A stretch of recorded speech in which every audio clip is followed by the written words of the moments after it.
You remove this, there's only 3 screws, 1, 2, 3. This copper piece might try to flop out at you, and be very careful with these 2 components, they're easy to break.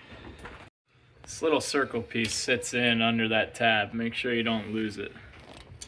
Okay, now you're gonna take off all the big screws. Now pay attention, 1, 2, 3, 4, 5, 6. I think that's it. And then down here, hiding on the gas valve, is this one right here.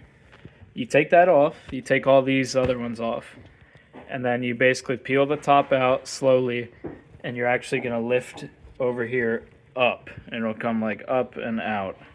If you try to pry on this without pulling this out, you will not be able to pull it out.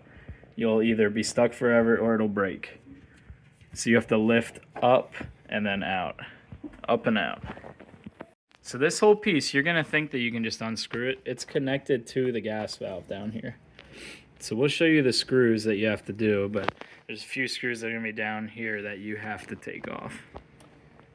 We removed the motor, it's just these 1, 2, 3 screws, just because right here, the heat exchanger, all the dirt that you get from the secondary one up here is gonna fall in here and go down there. So it's just easier to do by removing the motor, even though the motor's kind of difficult to remove. But we did that just to make sure it's super clean. Motor next. So now that you're here, you're gonna take out a bunch of screws. So 1, 2, 3, 4, 5 will come out, but then you're not done. You gotta take out these 2 screws and this little metal piece will pop out. And then there's 2 more back there. You see 1, 2, and then this entire thing will come out as one piece. But this is extremely tight. So you're gonna put a pair of pliers here and tug, then go to the right and tug, then the center and tug, and you keep going left, right, center until it comes out. This will take a long time. This is like 1/100th of a millimeter skinnier than the box you're going into. So just keep pulling this out once you've removed all the screws, and it'll eventually come out.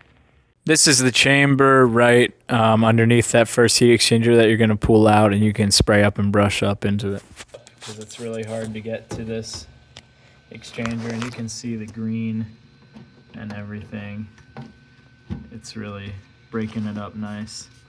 And then you'll want to spray it out with some water. Don't go crazy on the water, but just a light rinse up in here. Now we already sprayed this with vinegar, but you can see I don't know what kind of buildup it is, but you know, the mineral buildup there, and that's blocking the vent, and that's why we got our 99 area code.